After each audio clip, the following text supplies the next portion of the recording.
ఈరోజు మన చందమామ కథల్లో విమర్శ అనే కథ విందాం. కథ వినే ముందు నాదొక చిన్న రిక్వెస్ట్. మీరు గనక మా ఛానల్ని మొదటిసారి చూస్తున్నట్లయితే ప్లీజ్ తప్పకుండా సబ్స్క్రైబ్ చేయండి. ఇక కథలోకి వద్దాం. త్రివర్ణ సామ్రాజ్యాన్ని ఏలే చక్రవర్తి విష్ణువర్ధనుడు సహృదయుడు, సమర్థుడును. రాజ్య వ్యవహారాల్లో కీలక నిర్ణయాలు తీసుకునేటప్పుడు విచక్షణను పాటించగలడని పేరు పొందాడు. ఒకసారి సర్వసేనాని సూరసేనుడు చక్రవర్తి వద్దకు వచ్చి, ప్రభు, మన సామంత రాజ్యాలలో ఒకటైన రామపురి రాజ్యాన్ని ఏలే అనంతవర్మ ఏలిన వారి శాసనాలను విమర్శిస్తున్నట్లు వార్తలు వస్తున్నాయి. కప్పం కట్టడానికి కూడా 1,00,000 ప్రశ్నలు వేస్తున్నాడు. తమ ఆజ్ఞ అయితే తక్షణమే వెళ్ళి అతడికి బుద్ధి చెప్పి వస్తాను అన్నాడు. సేనాని మాటలు విన్న విష్ణువర్ధనుడు, అనంతవర్మకు తప్పక బుద్ధి చెప్పవలసిందే, ఎలా చెప్పాలన్నది మేము ఆలోచిస్తాం అని అప్పటికి అతడిని పంపేశాడు. చక్రవర్తి ఆదేశాలకు ఎదురు చూస్తూ రామపురి మీదకు దండెత్తేందుకు సన్నాహాలను చేసుకోసాగాడు సూరసేనుడు. అంతలో ఓ రోజున అతడికి చక్రవర్తి నుండి పిలుపు రానే వచ్చింది. ఉత్సాహంగా వెళ్ళాడు అతను. విష్ణువర్ధనుడు సూరసేనుడితో రామాపురం గురించి కానీ అనంతవర్మ గురించి కానీ ప్రస్తావించలేదు. సూరసేన, ఉమ్మడి కుటుంబపు వ్యవస్థను గూర్చి అధ్యయనం చేస్తున్నాము. ఈ సందర్భంలో నీ సహకారం కోరి పిలిపించాం అన్నాడు. సామాజిక దృక్పథం కలిగిన చక్రవర్తి విష్ణువర్ధనుడు తరచుగా అటువంటి విషయాలపై అధ్యయనం చేస్తుండడం కద్దు. అందుకే అవశ్యం సెలవయ్యండి ప్రభు అన్నాడు సూరసేనుడు.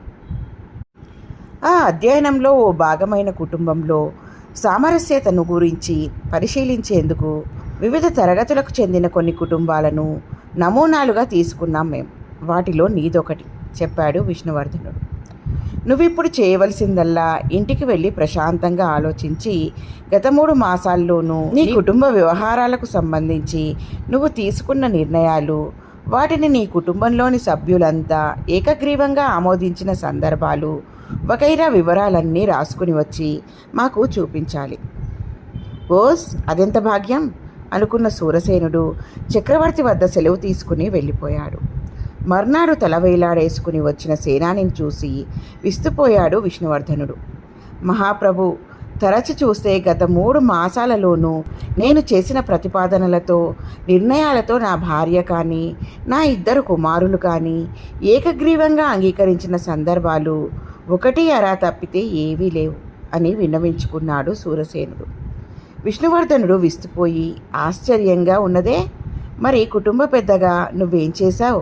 వారిని దండించి నీ దారికి తిప్పుకున్నావా లేదా అని అడిగాడు.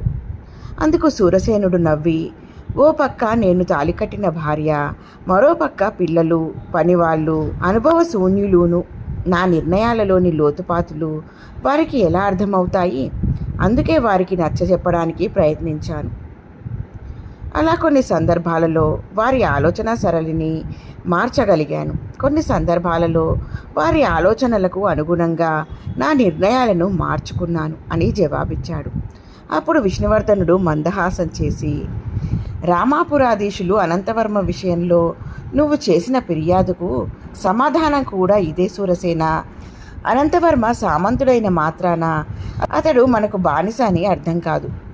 మన సామ్రాజ్యం అనే ఉమ్మడి కుటుంబంలో అతడు ఒక భాగస్వామిగా ఉంటున్నాడు. చక్రవర్తి చేసే శాసనాలకు మన సామ్రాజ్యం అనే ఉమ్మడి కుటుంబంలో అతను ఒక భాగస్వామిగా ఉంటున్నాడు. చక్రవర్తి చేసే శాసనాలను విశ్లేషించి విమర్శించే హక్కు సామంతరాజులకు ఉంది. వారు మనకు చెల్లిస్తున్న కప్పము మన సామ్రాజ్యంలో వారు ఒక భాగమేనన్న సత్యము వారికి ఆ హక్కును ప్రసాదించాయి. అందుకు వారిని తప్పుపట్టడం సమంజసం కాదు అన్నాడు శాంతంగా. ప్రభువు అన్నాడు సూరసేనుడు తెల్లబోయి. సూరసేన, ఓ క్షణం అధికార మదం అనే పొరని తొలగించి శాంతంగా ఆలోచిస్తే నీకే బోధపడుతుంది. చిన్నదైన నీ స్వంత కుటుంబంలోనే ఏకాభిప్రాయం కుదరడం అరుదు. భార్యకు, భర్తకు, కన్నవారికి, సంతానానికి నడుమనే ఆలోచనలో ఓ పొందికంటూ కుదరడం లేదు. అటువంటప్పుడు సామ్రాజ్య పాలనలో, రాజకీయపరమైన శాసనాల విషయంలో ఏలికల మధ్య అభిప్రాయ భేదాలు తలెత్తడంలో వింత ఏమున్నది? మన శాసనాల పట్ల అనుమానాలు రేగాయంటే ఆ లోపం మనదే అవుతుంది. ఆ సందేహాలను తీర్చవలసిన బాధ్యత మనపైనే ఉంది. ఓ క్షణం ఆగి సాభిప్రాయంగా సేనాని వంక చూశాడు విష్ణువర్ధనుడు. మనకు అధికారం ఉంది కదా అని విమర్శించిన వారినల్లా శిక్షించాలనుకోవడం అవివేకమే అవుతుంది. అసలు విమర్శలు అనేవే లేకుంటే మన చర్యలలోని లోటుపాట్లు మనకు ఎలా తెలిసి వస్తాయి? సద్విమర్శలు ఎప్పుడూ ఆరోగ్యకరమే. విష్ణువర్ధనుడి నిశిత దృష్టికి, విశాల దృక్పథానికి జోహార్లు అర్పించకుండా ఉండలేకపోయాడు శూరసేనుడు. నా అజ్ఞానానికి మన్నించండి మహాప్రభు. స్వయంగా రామపురికి వెళ్ళి అనంతవర్మను కలుసుకుంటాను. అతని అనుమానాలను, శంకలను నివృత్తి చేసి పని సాధించుకుని వస్తాను అని చక్రవర్తి వద్ద అనుమతి తీసుకుని నిష్క్రమించాడు. ఎలా ఉంది ఫ్రెండ్స్ ఈ కథ? బాగుంది కదూ? నచ్చిందా? అయితే లైక్ చేయండి. మీ బంధువులకు, స్నేహితులకు ఈ కథలను షేర్ చేయండి. మరిన్ని మంచి మంచి కథల కోసం మా ఛానల్ను తప్పకుండా సబ్స్క్రైబ్ చేయండి. మరొక మంచి కథతో మళ్ళీ కలుద్దాం. ఉంటాను మరి.